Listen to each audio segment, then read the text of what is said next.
മക്കളെ ഫ്രാക്ഷൻസിനെ കുറിച്ച് നമ്മൾ പാർട്ട് 1 പാർട്ട് 2 വീഡിയോസിലൂടെ പഠിച്ചു കഴിഞ്ഞു. ഇനി ഇതാ ലാസ്റ്റ് പാർട്ടായിട്ടാണ് മിസ് വന്നിട്ടുള്ളത്. അപ്പോൾ ഇപ്പോൾ നമ്മൾ ഓൾറെഡി മൾട്ടിപ്ലിക്കേഷൻ വരെ തീർത്ത് കഴിഞ്ഞു. ഇനി ഡിവിഷനും കുറച്ച് സിംപ്ലിഫിക്കേഷനും കൂടെ കഴിഞ്ഞാൽ ഫ്രാക്ഷൻസ് എന്ന ടോപ്പിക് കംപ്ലീറ്റ് ആയിട്ട് തീരും. അപ്പോൾ ഈ കഴിഞ്ഞ വീഡിയോസിലൂടെയൊക്കെ നിങ്ങൾക്ക് ഫ്രാക്ഷൻസിനെ കുറിച്ച് കൂടുതൽ അറിയാനും അല്ലെങ്കിൽ ഫ്രാക്ഷൻസിനെ കുറിച്ചുള്ള ആ സംശയങ്ങളും ആ ഡിഫിക്കൽട്ടിയൊക്കെ മാറിയോ, ഫ്രാക്ഷൻസ് അടിപൊളിയായിട്ട് മനസ്സിലായോ എന്നുള്ള കാര്യമെല്ലാം നിങ്ങൾ കമൻസിലൂടെ അറിയിക്കണം. അപ്പോൾ ഓക്കെ, നമുക്കപ്പോൾ ഫ്രാക്ഷൻസിൻ്റെ ലാസ്റ്റ് പാർട്ട് ഡിവിഷനിലേക്ക് നമുക്ക് പോവാം. ഓക്കെ, അപ്പോൾ വളരെ സിമ്പിളായിട്ട് നമുക്ക് പഠിക്കാം. യെസ്, അപ്പോൾ രണ്ട് ഫ്രാക്ഷൻസ് തന്നു കഴിഞ്ഞാൽ രണ്ട് ഭിന്നസംഖ്യകളെ തമ്മിൽ ഹരിക്കുക എങ്ങനെയാണ്, ഹരണം നടത്തുക എങ്ങനെയാണെന്നാണ് നമ്മൾ നോക്കുന്നത്. അപ്പോൾ 1/3 ഡിവൈഡഡ് ബൈ 2/5 വളരെ സിമ്പിളാണ്. ഇവിടെ നമുക്ക് ഒറ്റ സ്റ്റെപ്പിൽ നമുക്ക് നേരെ മൾട്ടിപ്ലിക്കേഷനിലേക്ക് എത്താം. മൾട്ടിപ്ലിക്കേഷൻ രണ്ട് ഫ്രാക്ഷൻസ് തമ്മിൽ എങ്ങനെയാണ് മൾട്ടിപ്ലൈ ചെയ്യാൻ നമ്മൾ അടിപൊളിയായിട്ട് പഠിച്ചല്ലോ കഴിഞ്ഞ വീഡിയോയിലൂടെ. അപ്പോൾ ഇതാ ഡിവിഷൻ എങ്ങനെയാണ് ചെയ്യാം മക്കളെ, നോക്കോ. യെസ്, അപ്പോൾ 1/3 ഡിവൈഡഡ് ബൈ 2/5 ചെയ്യാൻ വേണ്ടിയിട്ട് നമുക്ക് ഈ 1/3 അതേപോലെ എഴുതാം. എന്നിട്ട് ഈ ഡിവിഷൻ എന്ന് പറഞ്ഞ സിമ്പിൾ മാറ്റി മൾട്ടിപ്ലിക്കേഷൻ ആക്കാം. ഒറ്റ കാര്യം മാറ്റിയാൽ മതി. ഓക്കെ, ഈ ഡിവിഷൻ എന്നുള്ളത് മൾട്ടിപ്ലിക്കേഷൻ ആകുമ്പോൾ ഇവിടെ എന്ത് ചേഞ്ചാണ് സംഭവിക്കുക, ഈ 2/5 എന്ന് പറഞ്ഞ ഫ്രാക്ഷൻ ഒന്ന് തല തിരിയും. അതായത് റെസിപ്രോക്കൽ ആകും, 5/2 എന്നാകും. ആ 2/5 നേരെ എന്താകും, 5/2 ആകും. വിൽക്രമം ഓക്കെ, റെസിപ്രോക്കൽ ആകും. ഇനി രണ്ട് ഫ്രാക്ഷൻസ് ഇപ്പോൾ ആ മൾട്ടിപ്ലിക്കേഷനിലേക്ക് എത്തി. നമ്മൾ ഓൾറെഡി കഴിഞ്ഞ വീഡിയോയിൽ പഠിച്ചതാണ് രണ്ട് ഫ്രാക്ഷൻസ് എങ്ങനെയാണ് മൾട്ടിപ്ലൈ ചെയ്യുക. അതിൻ്റെ ന്യൂമറേറ്റേഴ്സും ഡിനോമിനേറ്റേഴ്സും അംശങ്ങളും ഛേദങ്ങളും തമ്മിൽ എന്ത് ചെയ്താൽ മതി, മൾട്ടിപ്ലൈ ചെയ്താൽ മതി. അപ്പോൾ 1 × 5 5 ആണ്, ഡിവൈഡഡ് ബൈ 3 × 2 എന്താ മക്കളെ 6 ആണ്. ഇത്രയേ ഉള്ളൂ പരിപാടി. സിമ്പിളാണല്ലോ, ആകെ ഒറ്റ സ്റ്റെപ്പിൽ വന്നിട്ടുള്ളൂ ഡിവിഷൻ ചെയ്യുമ്പോൾ. ആ ഡിവിഷൻ എന്ന് പറഞ്ഞ സിമ്പിൾ നമുക്ക് മൾട്ടിപ്ലിക്കേഷൻ ആക്കി മാറ്റാം. അപ്പോൾ ആ രണ്ടാമത്തെ ഫ്രാക്ഷൻ 2/5 രണ്ടാമത്തെ ഫ്രാക്ഷൻ ഏതാണോ അതെന്ത് ചെയ്യും, റെസിപ്രോക്കലായിട്ട് ഒന്ന് തല തിരിയും. ഓക്കെ, യെസ്, ഇത് ക്ലിയർ ആണെങ്കിൽ അടുത്ത ക്വസ്റ്റ്യൻ നോക്കാം. 2/5 ഡിവൈഡഡ് ബൈ 3/4. ഇപ്പോൾ പറഞ്ഞതുപോലെ തന്നെ ആ 2/5 അതേപോലെ എഴുതി ആ ഡിവിഷൻ നേരെ മാറി മൾട്ടിപ്ലിക്കേഷൻ ആകും. അപ്പോൾ ആ 3/4 എന്ത് ചെയ്യണം, നേരം തല തിരിക്കണം, 4/3 എന്നാകും, 4/3 ആകും. ഇപ്പോൾ രണ്ട് ഫ്രാക്ഷൻസിനെ മൾട്ടിപ്ലൈ ചെയ്യാൻ വേണ്ടിയിട്ട് എന്ത് ചെയ്യുക, അതിൻ്റെ ന്യൂമറേറ്റേഴ്സ് മുകളിലുള്ള സംഖ്യകൾ മൾട്ടിപ്ലൈ ചെയ്യുക. 2 × 4 എന്ന മക്കളെ 8 ആണ്, ഡിവൈഡഡ് ബൈ 5 × 3 15 ആണ്. 8/15 ആണ് ആൻസർ. സിമ്പിൾ ആണല്ലോ. എങ്കിൽ അടുത്ത ചോദ്യം 4/6 ഡിവൈഡഡ് ബൈ 3/7. ഇതും അതേപോലെ നമുക്ക് ചെയ്ത് നോക്കാം. 4/6നെ നമ്മൾ അതേപോലെ തന്നെ എഴുതി ആ ഡിവിഷൻ മാറ്റി മൾട്ടിപ്ലിക്കേഷൻ ആക്കുമ്പോൾ എന്ത് ചെയ്യണം, ആ 3/7 ചേഞ്ച് ചെയ്യുക. 7/3 നേരെ എന്ത് ചെയ്യുക, ഒന്ന് തല തിരിച്ച് എഴുതാം. ഓക്കെ, ഇനി ഇതാ മുകളിലത്തെ നമ്പേഴ്സ് മൾട്ടിപ്ലൈ ചെയ്യുമ്പോൾ എന്ത് വരും, 4 × 7 എത്രയാണ് മക്കളെ 28 ആണ്, ഡിവൈഡഡ് ബൈ 6 × 3 18 18 ആണ്. അപ്പോൾ 28/18 ആണ് ആൻസർ. ഓക്കെ, എങ്കിൽ അടുത്ത ക്വസ്റ്റ്യൻ 6/5 ഡിവൈഡഡ് ബൈ 2/4. അപ്പോൾ ആ 6/5 അതേപോലെ എഴുതുക, ഡിവിഷൻ മാറ്റി മൾട്ടിപ്ലിക്കേഷൻ ആക്കുക. 2/4 നേരെ തലതിരിയും, 4/2 എന്നാകും. ഇനി നമ്മൾ മുകളിലത്തെ നമ്പേഴ്സ് മൾട്ടിപ്ലൈ ചെയ്യുക. 6 × 4 24 ഡിവൈഡഡ് ബൈ താഴത്തെ നമ്പേഴ്സ് മൾട്ടിപ്ലൈ ചെയ്യുക. 5 × 2 10. അപ്പോൾ 24/10 ആണ് നമ്മുടെ ആൻസർ. അപ്പോൾ ക്ലിയർ ആയോ മക്കളെ?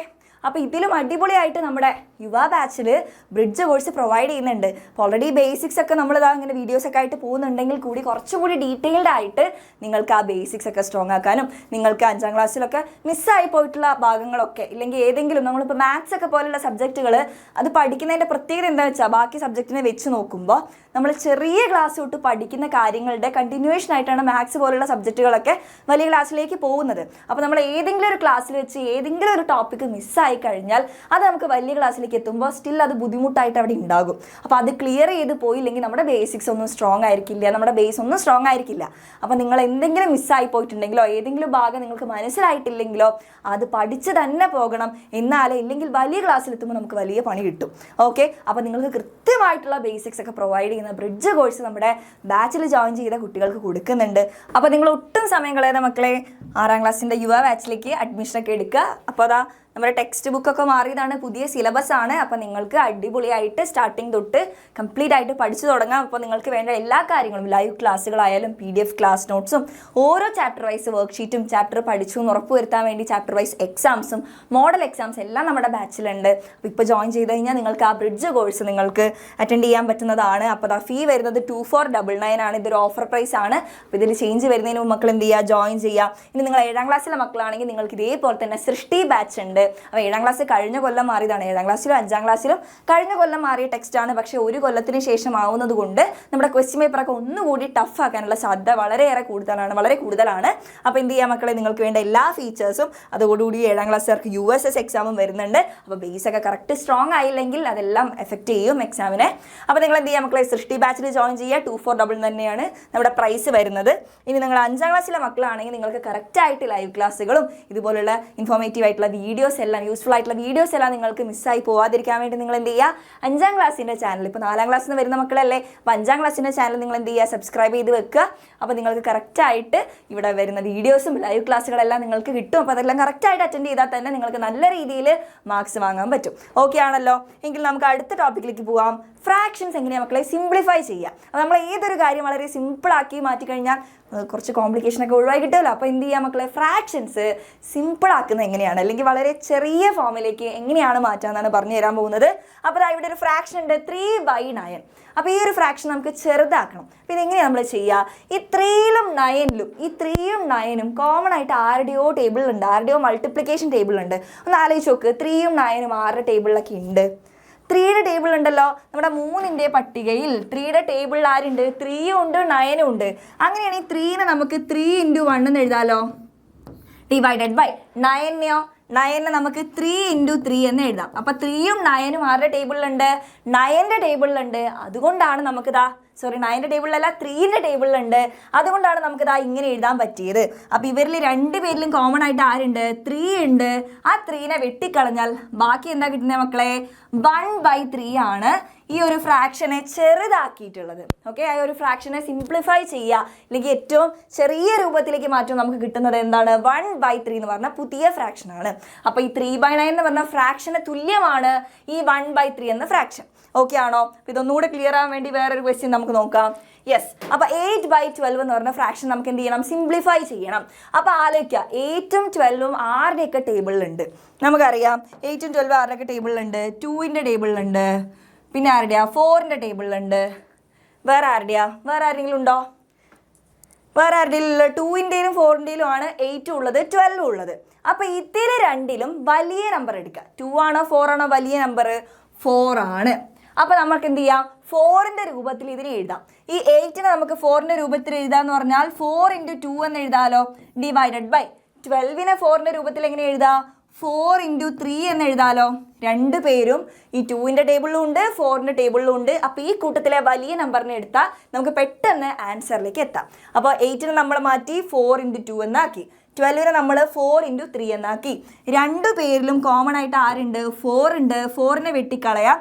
അവസാനമായിട്ട് വരുന്ന ഈ 2/3 എന്ന് പറഞ്ഞ ഫ്രാക്ഷൻ ആയിരിക്കും നമ്മുടെ ആൻസർ. അപ്പോൾ 8/12 എന്ന് പറഞ്ഞ ഫ്രാക്ഷനെ സിംപ്ലിഫൈ ചെയ്യുമ്പോൾ നമുക്ക് കിട്ടുന്നത് 2/3 ആണ്. ഓക്കെ ആണോ? വേറൊരു ചോദ്യം നോക്കാം നമുക്ക്. യെസ്, 16ഉം 24ഉം. 16ഉം 24 ഉള്ളത് ആരുടെയൊക്കെ ടേബിളിലാണ്? 2ന്റെ ടേബിളിലുണ്ട്. പിന്നെ ആരുടെയിലാണ്? 4ന്റെ ടേബിളിലുണ്ട്. വേറെയോ? 8ന്റെ ടേബിളിലുണ്ട്. ഇവരിൽ 3 പേരിലും 16 ഉണ്ട് 24 ഉണ്ട്. അപ്പോൾ മിസ് എന്താ നേരത്തെ പറഞ്ഞേ? കൂട്ടത്തിലെ ഏറ്റവും വലിയ നമ്പർ എടുക്കാൻ. അപ്പോൾ ഈ കൂട്ടത്തിലെ വലിയ നമ്പർ ആരാ? 8. അപ്പോൾ നമുക്ക് ഈ നമ്പേഴ്സിനെ 8ന്റെ മൾട്ടിപ്ലിക്കേഷൻ ആക്കിയിട്ട് എഴുതി മാറ്റാം. ഓക്കെ, അപ്പോൾ 16 നമ്മൾ 8 × എന്താണ് 16? 8 × 2 ആണ് 16, ഡിവൈഡഡ് ബൈ 24 എന്ന് പറയുന്നത് 8 × 3 ആണ്. ഓക്കെ, ഇങ്ങനെ വലിയ നമ്പർ എടുത്തു കഴിഞ്ഞാൽ നമുക്ക് പെട്ടെന്ന് ആൻസറിലേക്ക് എത്താൻ പറ്റും. അതിന് വേണ്ടിയിട്ടാണ് വലിയ നമ്പർ എടുക്കാൻ പറയുന്നത്. അപ്പോൾ രണ്ടിലും ആരാണ് കോമൺ ആയിട്ടുള്ളത്? 8 ആണ്. സോ 8നെ വെട്ടിക്കളയാം. ബാക്കി 2/3 ആണ് നമ്മുടെ ആൻസർ. 2/3 ആണ് ആൻസർ. ക്ലിയർ ആയോ മക്കളെ? എങ്കിൽ വേറൊരു ചോദ്യം കൂടി നമുക്ക് നോക്കാം. യെസ്, 5/15. അപ്പോൾ 5ഉം 15 ഉള്ളത് ആരുടെയിൽ മാത്രമാണ്? നമ്മുടെ 5ൻ്റെയിലാണ്. അപ്പോൾ 5ന്റെ ടേബിളിലല്ലേ 5ഉം 15ഉം ഉള്ളത്. സോ നമുക്ക് എങ്ങനെ എഴുതാം? ഈ 5/15, 5നെ നമുക്ക് 5 × 1 എന്ന് എഴുതാം. 15നോ 5 × 3 എന്ന് എഴുതാം. രണ്ടിലും കോമൺ ആയിട്ട് ആരുണ്ട്? 5 ഉണ്ട്. സോ 5നെ നമുക്ക് വെട്ടിക്കളയാം. ബാക്കി വന്ന 1/3 ആണ് ആൻസർ. അപ്പോൾ ഇങ്ങനെയാണ് ഒരു ഫ്രാക്ഷൻ കിട്ടിക്കഴിഞ്ഞാൽ അതിനെ സിംപ്ലിഫൈ ചെയ്യുക, ഏറ്റവും ചെറിയ രൂപത്തിലേക്ക് മാറ്റുക. ഓക്കെ, സിമ്പിൾ അല്ലേ? അപ്പോൾ ഏതിൻ്റെ മൾട്ടിപ്ലിക്കേഷൻ ടേബിളാണുള്ളതെന്ന് ആലോചിക്കുക. ഒന്നിൽ കൂടുതൽ നമ്പേഴ്സ് ഉണ്ടെങ്കിൽ കൂട്ടത്തിലെ വലിയ നമ്പർ എടുക്കുക. ഏത് നമ്പർ എടുത്താലും നമുക്ക് ആൻസറിലേക്ക് എത്താൻ പറ്റും. പക്ഷേ വലിയ നമ്പറാണ് നമ്മൾ എടുക്കുന്നതെങ്കിൽ എളുപ്പത്തിൽ പെട്ടെന്ന് നമുക്ക് ആൻസറിലേക്ക് എത്താൻ പറ്റും. അപ്പോൾ ഇങ്ങനെയാണ് ഫ്രാക്ഷൻസിനെ കിട്ടിക്കഴിഞ്ഞാൽ സിംപ്ലിഫൈ ചെയ്യുക. അപ്പോൾ ഇത് ക്ലിയർ ആയെങ്കിൽ നിങ്ങൾക്കൊരു ക്വസ്റ്റ്യൻ തരാം മക്കളെ. യെസ്, 3/6 എന്ന് പറഞ്ഞ ഫ്രാക്ഷനെ ഏറ്റവും ചെറിയ ഫോമിലേക്ക് സിംപ്ലസ്റ്റ് ആക്കി സിംപ്ലിഫൈ ചെയ്യുക. ഓക്കെ, ഏറ്റവും സിമ്പിൾ ഫോമിലേക്ക് മാറ്റിയിട്ട് എന്താണ് ആൻസർ കിട്ടുന്നതെന്നുള്ള കാര്യം കമൻറ്റ് ചെയ്യുക. അപ്പോൾ ഈ ഫ്രാക്ഷൻസ് എന്ന് പറഞ്ഞ ഫ്രാക്ഷൻസിനെ കുറിച്ച് നമ്മൾ പഠിക്കുന്നതിൻ്റെ ലാസ്റ്റ് പാർട്ടാണ് ഇത്. അപ്പോൾ ഈ ഒരു ഫ്രാക്ഷൻസ് എന്ന് പറഞ്ഞ ടോപ്പിക്കിനെ കുറിച്ച് നമ്മൾ 3 വീഡിയോസായിട്ട് നമ്മൾ ചെയ്തിട്ടുണ്ട്. അപ്പോൾ നിങ്ങളുടെ സംശയങ്ങളെല്ലാം തീർന്നോ, നല്ല രീതിയിൽ ഫ്രാക്ഷൻസ് മനസ്സിലായോ എന്നുള്ള കാര്യം കൂടി കമൻറ്റ് ചെയ്യണം. അതേപോലെ ഈ 3/6 എന്ന് പറഞ്ഞ ഫ്രാക്ഷനെ സിംപ്ലിഫൈ ചെയ്തിട്ട് എന്താണ് കിട്ടുന്നതെന്നുള്ള കാര്യം കമൻറ്റ് ചെയ്യുക. അപ്പോൾ നമുക്ക് ഇതുപോലെ അടിപൊളി വീഡിയോസായിട്ട് വീണ്ടും കാണാം. ബൈ.